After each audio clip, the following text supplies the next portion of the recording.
As Sarah Martinez entered the Grand Plaza Hotel, her heart pounding with excitement, she brushed down her plain blue dress. She couldn't help but grin despite everything, especially because today was her daughter Emma's wedding. The foyer shone with crystal and marble, just the type of setting her future son-in-law's family would want. "Mom." Emma's voice could be heard throughout the lobby. Sarah turned to find her daughter running toward her, while still dressed normally. "You made it."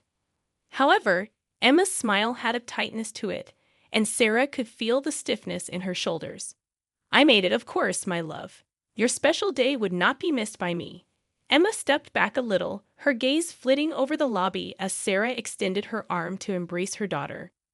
Emma started wringing her hands and said, "Mom, I need to tell you something. James's family. They've made some changes to the seating arrangements." Sarah felt a knot in her stomach. Since Patricia Thompson, James's mother, took over the wedding arrangements, she had been anticipating something similar. "What kind of changes?" Emma blurted out. "They've moved you to the back table," as she spoke, next to the kitchen door. Patricia claims that the photographer's setup is to blame, however. Unable to look her mother in the eyes, she trailed off. Sarah was about to reply when a piercing voice interrupted them. "Why are you down here, Emma? You must be in the bridal suite right away." With her high-end heels clicking on the marble floor, Patricia Thompson walked confidently across the lobby. She glanced at Sarah with hardly disguised contempt. "Oh, you're present." Sarah's back straightened. "Hi, Patricia. The hotel appears to be really beautiful." A chilly smile curved Patricia's lips. "Yes, we did want James and Emma to have the best possible life," in relation to which, she looked across at Emma. "Your hair appointment was set for 10 minutes ago, darling. Making everyone wait is not what you desire." Emma paused, glancing between her future mother-in-law and her mother. "Mom, I'm sorry about." With gentle words, "Go on," Sarah said. "This is your day. Don't be concerned about me." Patricia's facade fell as Emma rushed off. "Listen," she whispered in a sharp, low voice. "Let's be honest, you don't belong in our group, even though Emma insisted on having you here. The Thompsons need to uphold their reputation." Sarah kept her voice steady. "I'm here for my daughter." "Yes, and you can support her from the back of the room. We don't need your modest circumstances ruining the wedding photos. I'm sure you understand." Patricia's smile was sharp as glass. "Oh, and we've arranged for the staff meals to be served at your table." It seemed appropriate. With that, Patricia turned and walked away, leaving Sarah standing alone in the vast lobby. For a moment, she allowed herself to feel the full weight of the humiliation. She thought about the extra shifts she picked up at the hospital working as a nurse to help pay for Emma's education. About the nights she'd spent helping Emma study for her medical school entrance exams, proud beyond words when she'd been accepted. Now her daughter was marrying into the Thompson family, owners of the largest hospital network in the state, and suddenly Sarah's decades of hard work meant nothing. She found her way to the ballroom where the wedding would take place in a few hours. The space was stunning. Crystal chandeliers caught the light. Fresh flowers adorned every table, and a string quartet was setting up in the corner. But as she walked toward the back of the room, she saw it, her table, partially hidden behind a large pillar, right next to the swinging kitchen doors. "Mrs. Martinez?" A young woman in a hotel staff uniform approached her. "I'm Jenny from Event Services. We were told you'd be seated here." Sarah nodded, noticing the sympathy in Jenny's eyes. "That's right. The thing is," Jenny lowered her voice, glancing around, "I wanted to let you know, while the staff here, we all know who you are. My sister was a county general last year when you worked that terrible 30-hour shift during the crisis. You saved her life." Sarah blinked in surprise. She remembered that night. A massive pileup on the highway had overwhelmed the hospital. She'd stayed long past her shift, working until she could barely stand. Jenny continued, "We think it's wrong how they're treating you. And we wanted you to know. If you need anything, just ask. The whole staff is on your side." For a moment, Sarah stood there, processing Jenny's words. Then she remembered something. Something that could change everything. She reached into her purse and pulled out her phone. Actually, she said, a small smile playing at her lips, there is something you could help me with. But first, I need to make a call. As she dialed a familiar number, Sarah watched the Thompson family sweeping through the ballroom, directing staff and making demands. Patricia was at the center of it all, gesturing dramatically about some perceived flaw in the table settings. Hello, Marcus. It's Sarah Martinez. Remember that favor you wanted me to cash in? I think it's time. The next 2 hours passed in a blur of activity. Sarah watched from her corner as the ballroom filled with guests, all dressed in designer clothes and dripping with jewelry. She couldn't help but notice how the Thompson family greeted each arrival with elaborate embraces and air kisses, at least until they spotted her. Is that her? She overheard one woman whisper to Patricia, the mother who works as a nurse. Patricia's response was just loud enough to carry. Yes, unfortunately. But don't worry. We've managed to keep her out of sight. Can't have anything spoiling James's big day. Sarah checked her watch. Any minute now. The first sign that something was wrong came when Jenny and 3 other servers subtly removed their uniforms, revealing street clothes underneath. They walked straight through the middle of the ballroom and toward the exit. Where are you going? Patricia called out, her voice sharp. We haven't even served the appetizers. Jenny turned, her head held high. We quit. Before Patricia could respond, more staff members began following suit. The bartenders packed up their tools. The valet parking attendants walked off their posts. Even the wedding coordinator closed her laptop and headed for the door. What is the meaning of this? Patricia's face had turned an interesting shade of red. You can't just leave. We have a contract. Actually, a deep voice said from the doorway, they can. Marcus Chin, CEO of the hotel chain, walked into the ballroom. His presence commanded immediate attention, and Sarah had to suppress a smile as she watched Patricia's expression shift from anger to confusion to desperate charm. Mr. Chin, Patricia hurried forward. There must be some mistake. We booked this venue months ago, and now your staff is. Following my direct orders, Marcus finished for her. He turned to address the crowded room. Ladies and gentlemen, I apologize, but the Grand Plaza will not be able to host this event today. All staff have been instructed to cease operations immediately. The ballroom erupted in chaos. Guests began murmuring. James's father was shouting about lawyers. And Emma, poor Emma, looked like she might faint. Mom? Emma made her way through the crowd to Sarah's side. What's happening? Before Sarah could answer, Marcus spotted her and smiled warmly. Sarah, there you are. Patricia's head whipped around so fast. Sarah worried she might hurt herself. You know each other. Know each other. Marcus laughed. Sarah Martinez saved my daughter's life last year. Spotted a rare condition that every other doctor had missed. Stayed with her through the night, monitoring her personally. He turned to Sarah.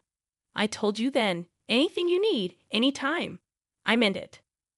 The pieces were starting to fall into place for the guests. Sarah could see the dawning horror on Patricia's face as she realized her mistake. But more than that, Marcus continued, his voice carrying across the now silent room. Sarah Martinez sits on the board of directors for our hospital group's charitable foundation. She's been instrumental in directing millions in funding to underprivileged communities. When she called to tell me how she was being treated at her own daughter's wedding, he shook his head. Well, let's just say the Grand Plaza doesn't associate with that kind of behavior. Emma stared at her mother, tears in her eyes. Mom, I had no idea. Why didn't you ever say anything? Sarah squeezed her daughter's hand. Because I wanted you to make your own way, sweetheart.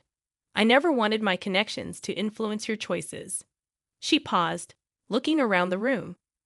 But I also won't let anyone treat us like we're beneath them. This is ridiculous. Patricia's voice was shrill. You can't just shut down our wedding. Do you know how much we spent? Oh, I'm not shutting it down, Sarah said calmly. She nodded to Marcus, who gestured to the staff waiting by the doors. They began wheeling in new serving carts, and a fresh team of waiters entered the ballroom. I'm taking over. Patricia's mouth opened and closed soundlessly as Sarah continued. The wedding will proceed, if Emma and James still want it to, but under new management and new seating arrangements. James, who had been watching everything unfold in stunned silence, finally stepped forward. Mrs. Martinez, I'm so sorry. I had no idea my parents were treating you this way. He turned to Emma, and I'm sorry I didn't stand up for you and your mom sooner. Emma looked between her fiancé and her mother, tears streaming down her face. Mom, I'm sorry too. I should have said something.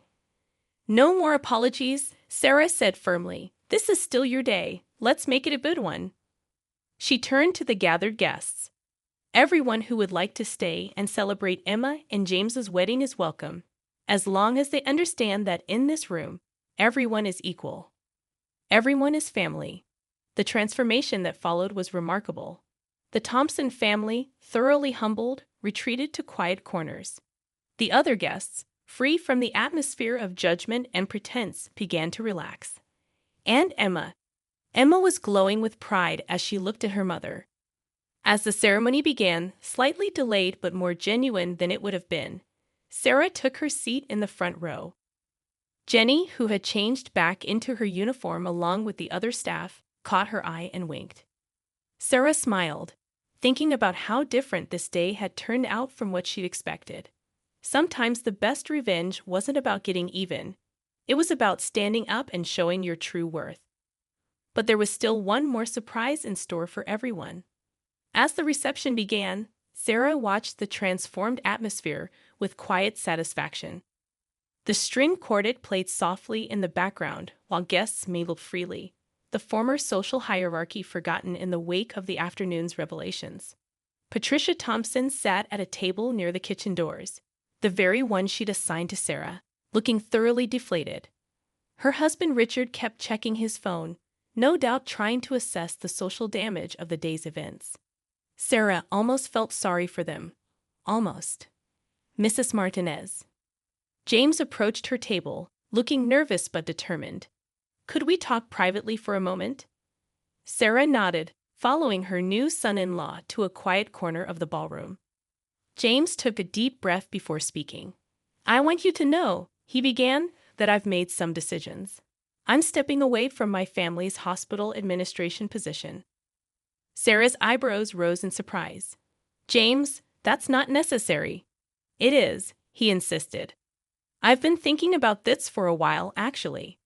I went into healthcare administration because it was expected. He straightened his shoulders. I want to go to medical school. Like Emma, I want to help people directly, the way you do. A warm smile spread across Sarah's face. Emma never told me that. I never told her, James admitted. I was afraid of disappointing my parents, but after seeing you today, how you handled everything with such grace and strength, I realized I've been living my life trying to please the wrong people. Before Sarah could respond, Marcus Chen appeared at her elbow. Sarah, there's someone here who'd like to speak with you. He gestured toward the ballroom entrance, where an elegant older woman stood waiting. Sarah's heart skipped a beat as she recognized Dr. Catherine Reynolds, the current health commissioner for the state. Sarah Martinez, Dr. Rold said warmly, approaching their group. I'm so glad I could make it, even if I am fashionably late. Patricia and Richard Thompson, who had been watching from their table, practically tripped over themselves rushing over. Commissioner Reynolds. Patricia gushed. What an unexpected honor. Save it, Patricia. The commissioner cut her off coolly. I'm here to speak with Sarah. She turned back to Sarah with a smile. The board meeting is next week, and I wanted to discuss this in person. We've reviewed your proposal for the new community health initiative, and we're not just approving it. We're doubling the funding. The Thompsons' jaws dropped in perfect synchronization. But more than that, Dr. Reynolds continued. I'm retiring next year, and the governor has been asking for recommendations for my replacement. She gave Sarah a meaningful look. "I'd like to put your name forward if you're interested." The ballroom had gone quiet again, everyone straining to hear the conversation. Sarah felt Emma's hand slip into hers. She hadn't even noticed her daughter approaching. "Mom?" Emma whispered. "You never told me about any of this." Sarah squeezed her daughter's hand. "I've always believed that our work should speak for itself. All those nights I was just working extra shifts, I was also building relationships, creating programs, finding ways to help more people. I never needed the recognition. I just wanted to make a difference. And that," Dr. Reynolds said firmly, "is exactly why you're perfect for the position." Patricia Thompson looked like she might faint. But she's just a nurse." "Just a nurse?" Dr. Reynolds raised an eyebrow. "Miss Thompson, just a nurse? Sarah Martinez has done more for healthcare in this state than your entire family's hospital network. While you were planning galas and worrying about social status, she was actually saving lives and changing the system from within." James stepped forward. "Commissioner Reynolds, I'd actually love to hear more about the Community Health Initiative. I'm planning to apply to medical school." "Medical school?" Patricia interrupted, her voice shrill. "But you're supposed to take over the family business." "No, Mother," James said firmly. "I'm going to make my own way, just like Emma did, just like Mrs. Martinez taught her to do." The reception continued into the evening, but with a distinctly different tone than anyone had expected. The Thompsons retreated to their table, their social cards thoroughly played. Meanwhile, Sarah found herself surrounded by guests eager to discuss her work and vision for the future of healthcare in their state. As she watched Emma and James share their first dance, Sarah reflected on how differently this day had turned out from what she feared. She hadn't set out to humiliate the Thompsons or prove her worth. She'd simply refused to be diminished by their prejudice. Jenny appeared at her side with a glass of champagne. "You know," the young server said with a grin, "when my sister told me about the nurse who saved her life, she said you were some kind of angel. I think you might actually be a ninja." Sarah laughed, accepting the champagne. Sometimes the best revenge isn't about getting even. It's about standing tall and letting their actions speak for themselves. Later that night, as the reception was winding down, Emma found her mother alone on the hotel's terrace, looking out at the city lights.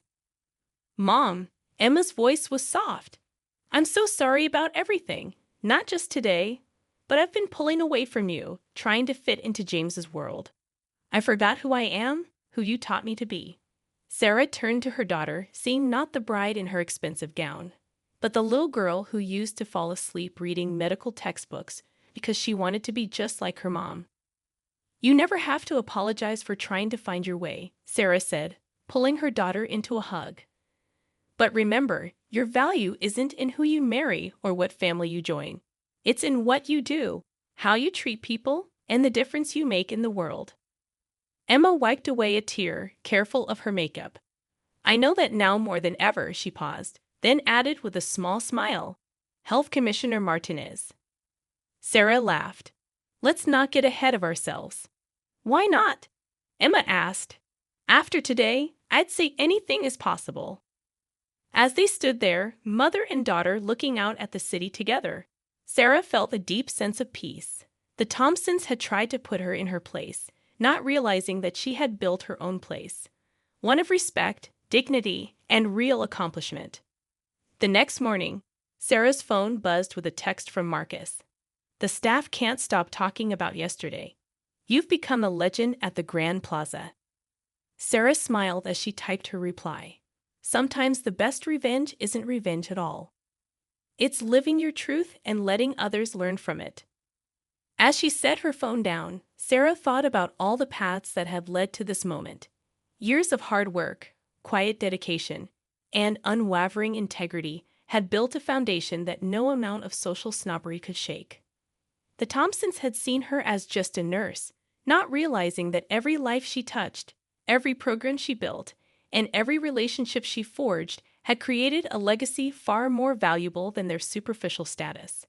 In the end, she hadn't needed to destroy them. She'd simply needed to stand in her own light and let the truth illuminate everything else. And as she prepared for another day at the hospital, commissioner's nomination or not, she still had patients who needed her. Sarah Martinez smiled, knowing that sometimes the greatest victory isn't in proving others' wrongs, but in proving yourself right.